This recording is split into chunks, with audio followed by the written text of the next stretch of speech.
the former president of Mexico, Vicente Fox, he said today, and I'm quoting him, he said, "I'm not going to pay for that, quote, wall." So if you don't get an actual check from the Mexican government for $8 or $10 or $12 billion, whatever it will cost, how are you going to make them pay for the wall?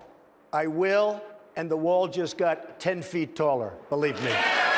Just got 10 feet taller. I saw him make the statement. I saw him use the word that he used. I can only tell you, if I would have used even half of that word, it would have been national scandal. This guy used a filthy, disgusting word on television, and he should be ashamed of himself, and he should apologize, okay? Number one. Number two, we have a trade deficit with Mexico of $58 billion a year, and that doesn't include all the drugs that are pouring across and destroying our country.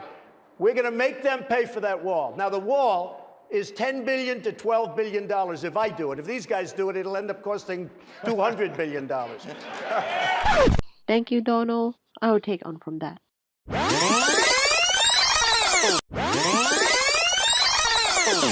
Donald John Trump is, as everyone knows, a presidential candidate of the US who sometimes speaks some groundbreaking and much many controversial things. But what is behind his success that he gained quite an amount of supporters? Today, I am going to butcher into his techniques to see how he uses his language to his own favor.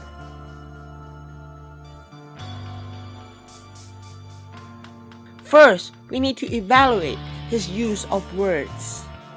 He uses very simple words and languages. In the excerpts of this interview, we can see that in 151 words, 112 of them, or a mere 74%, are flooded with monosyllabic words. 29 words, or around 19%, are of 2 syllables, and just 5 words, or around 3%, are of 3 syllables, and only 2 words, or around 1%, are of 4 syllables, respectively. He didn't even try to use words comprising of more than 5 syllables. By looking at this excerpt, you can see how simple his language is. If you can't see how simple it is, Fletch Kincaid Readability Test has done the work for you.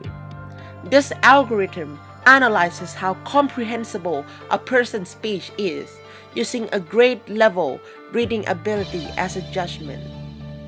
To put this into perspective, President George Washington's farewell address in 1796 is at grade 17.9, or post-high school. President Abraham Lincoln's Gettysburg Address in 1863 at grade 11. John F. Kennedy's speech in 1961 at grade 13.9. Obama's at grade 8. And now for Trump. What grade should he fall into according to this criteria? As said by this article of Boston Globe.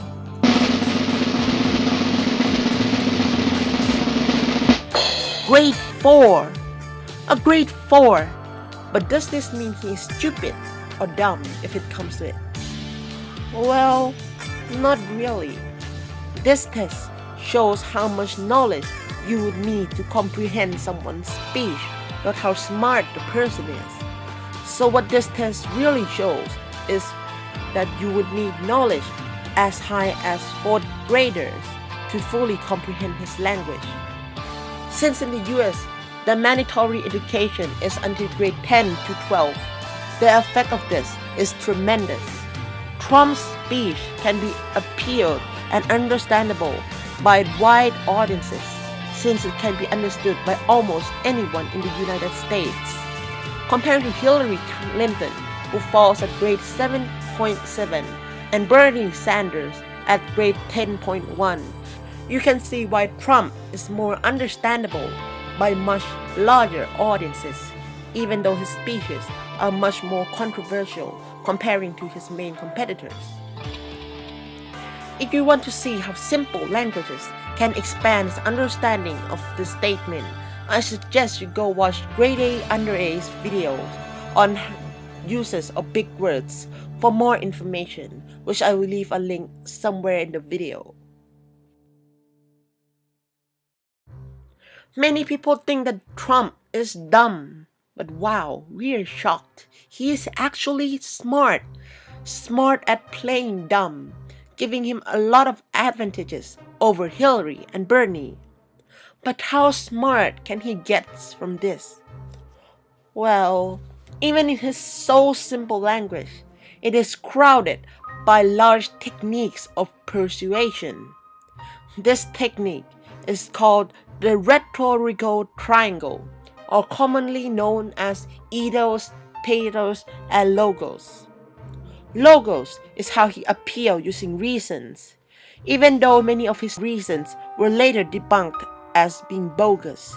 But anyone attending the debate wouldn't be so skeptical or look up on Google to see that what he said is actually true or not. For examples, in this excerpt, you can see the following statement. We have a trade deficit with Mexico of $58 billion a year, and that doesn't include all the drugs that are pouring across and destroying our country. He is trying to appeal with logic and evidence that what he said is evidently legitimate, and it is true. No one is going to look up on Google for exact number for that. At the time of his speech, he could appeal to millions already that Mexico is troublesome. He also uses ethos or putting himself credibility. The part of his speech I labeled green can show that really well. The phrases like I will and I saw have a tremendous effect on the audiences by showing that he is promising on the legitimacy of what he is saying. By using command terms like believe me, he is affecting audiences by forcing them to trust his legitimacy. But the most cunning of all is how he used his ethos to attack the former president of Mexico. He uses sentences like, this guy used a filthy, disgusting word on television and he should be ashamed of himself and he should apologize, okay?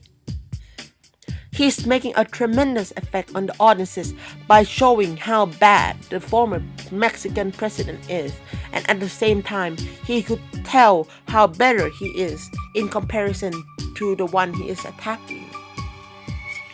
By using sentences like, if I would have used even half of that word, it would have been national scandal. And now the war is $10 billion to $12 billion. If I do it, but if these guys do it, it will end up costing 200 billions. He's having an effect by influencing his audiences to think about how bad the former president of Mexico is and how better he is if he is assigned the same task.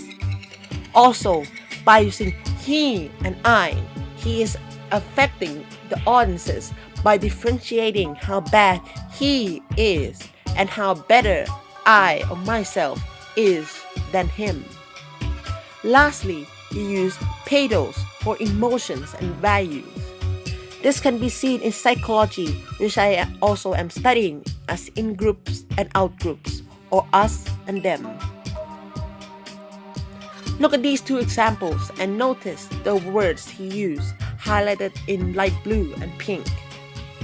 We have a trade deficit with Mexico of $58 billion a year.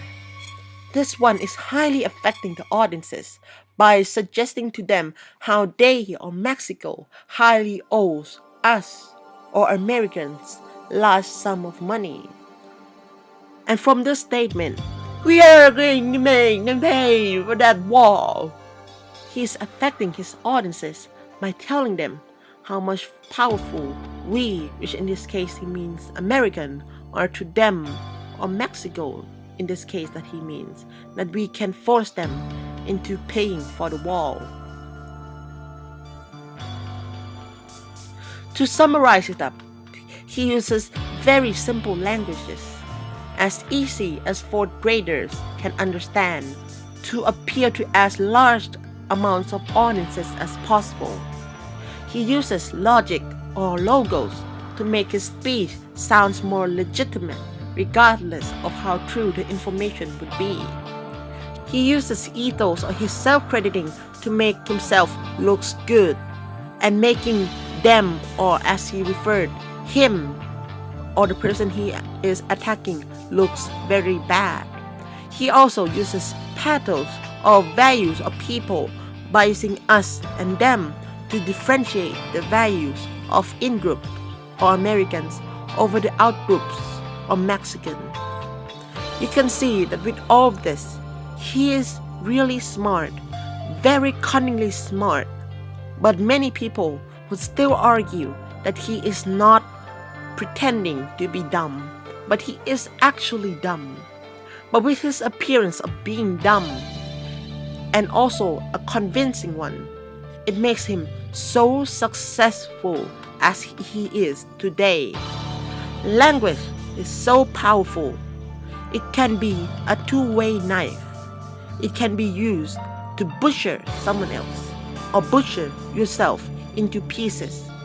But Donald John Trump is one of the people who uses it to butcher others, leaving himself standing on the stage as one of the most controversial people we know of today.